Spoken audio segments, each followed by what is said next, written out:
I'm going to demonstrate slaying the reed here. That's slaying with a S-L-E-Y-I-N-G.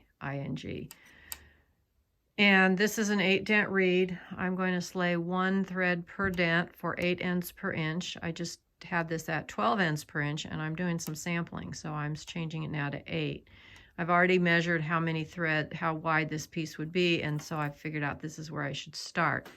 I am going to take a cluster of threads in my left hand, and using my finger, and hopefully staying out of the way of this camera, I just grab 1 thread at a time. Let's see if that's showing up on here very well. And I'm putting my hook through each 1 dent at a time.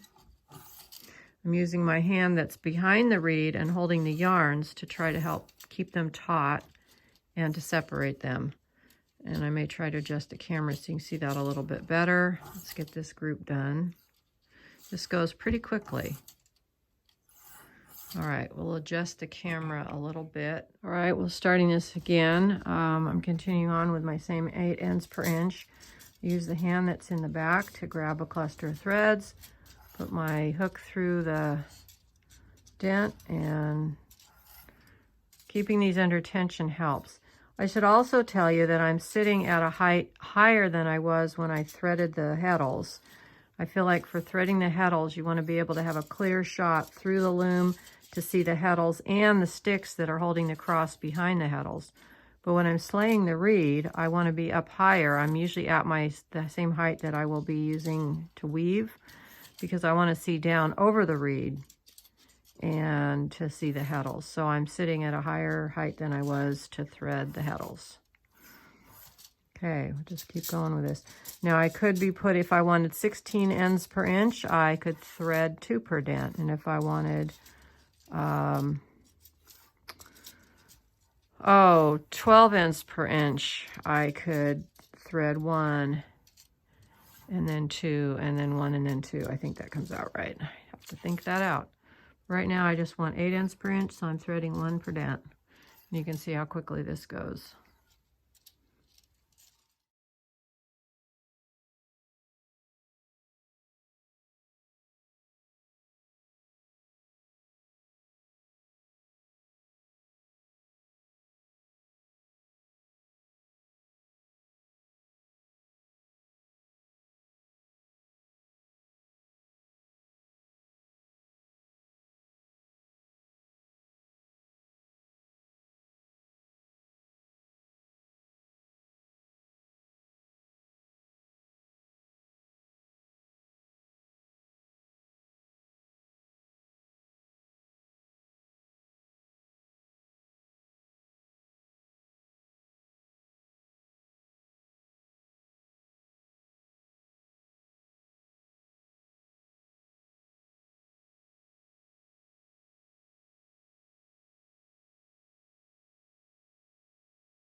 I want to show you that while I'm slaying the reed, I forgot to show you this at the beginning, is I have the reed positioned part way between the heddles and the breast beam. And the way I do that with the wolf loom, there's this handy little, oh shoot, look what I just did. That was really dumb, because now I get to slay it all over again. The point of that little peg is to hold that beater in place. Okay, now this is bad video. Hold that beater in place like that. If you have a loom that does not have a peg like that, well, actually I sell those little pegs. You could put them in, but you can also use clamps. Like you could put a clamp right here on the frame and right here to help hold that beater up in place.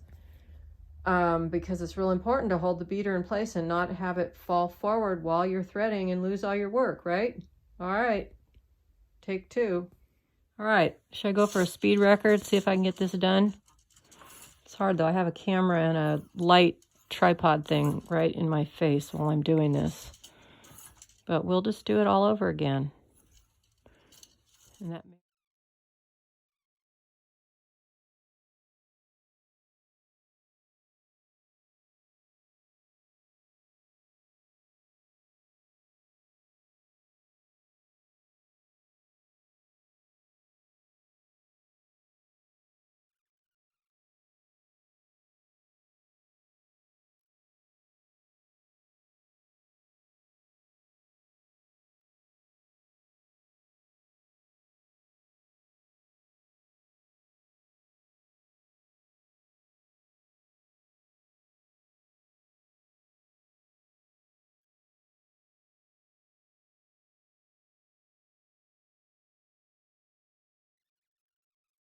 I'm going to show you two ways to tie on to the front stick. One way is to take each group of threads. I take about an inch worth, that's a little more, about an inch worth of threads. They go over the stick. You're going to split the group and bring the two halves up from underneath. You're going to tie a knot. You're going to go through once, go through twice, pull tight. I like to do each edge at the same time, or both edges, because it helps hold this stick up. But I'm not going to show you that right now because I'm going to show you the other way. But first we'll do one more of these knots. We take about an inch worth of threads. You want to go on whatever side of the cord seems right to keep things straight. I bring that around the stick, split the group.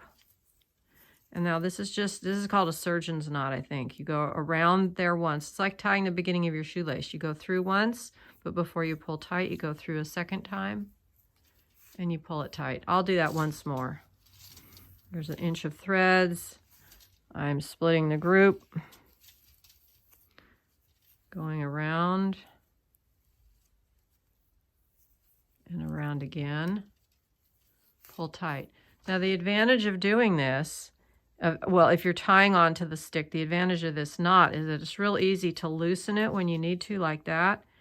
It holds it snug, but it's easy to loosen and then pull it tight. And you go back through and you pull them all. You pull them all so they're the same tension. What I'm going to do is a different way right now, though. So I'm going to undo these.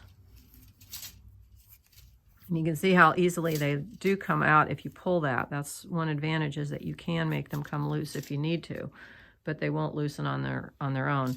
All right, instead, I'm going to take each group of about an inch, tie a knot at the end of it, pull it all the way to the end, have the knot at the end for each group. First, I have to pull this warp back a little farther, though, because we're too close to the front beam here. So to do that, I'm going to release, step on the brake pedal to release the brake. And I'm going to wind my warp back a little ways with the camera in the front of me in the way. There, here anyway. So here's the knot. Okay, we're going to take another inch of threads, tie a knot at the end. Okay, I'm going to go through and tie knots in all of these. This is a way that if you really want to minimize your waste, you can do that. You will have hardly any waste using this method. Although using the tying on method doesn't necessarily mean you have waste if you're going to be using that as fringe. All right, I was going through and tying those knots and I didn't realize that this thing had been moved and wasn't catching that.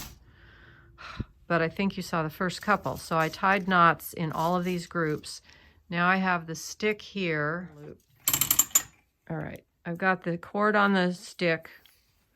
I'm going to come up through each group of threads, about in the middle, drop this down through the next group, going in the halfway point of the group, bringing it around the stick. I guess I have to keep an eye on what the camera is seeing while I'm doing this. Around the stick. It's hard to get everything in the view of the camera. Okay, I'm going to tilt the camera again, like that. Okay, through this group, around the stick. It looks like I'm going to might be short on thread here because I have more groups than I did on the last thing I had on this warp. We might be able to remedy that though, around there. So I have a lot of slack here. I'm going to take up some of the slack and give myself more thread there. Might still be short. Okay, through the halfway point of each group, around the stick, and let's hope I have enough cord here to do this. If I take up some more slack in these, I should get some more thread, some more length.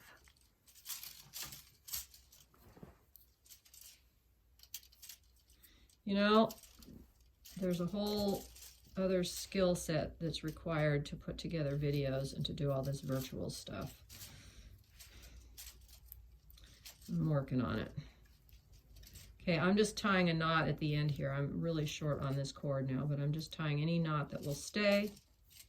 Hopefully that will stay. Okay, And now we've got all my threads lashed on. I'm going to tension this a little bit, put some tension on that bar. And now I want these to be even. So if they're not even, I can go through and tighten, loosen and tighten each of these to see that it's pretty even. And it's not too bad. Sometimes I get it as even as I think I can, then I release the whole thing, push them all down like that, tighten it up again. Those feel pretty good. So now we're ready to start weaving.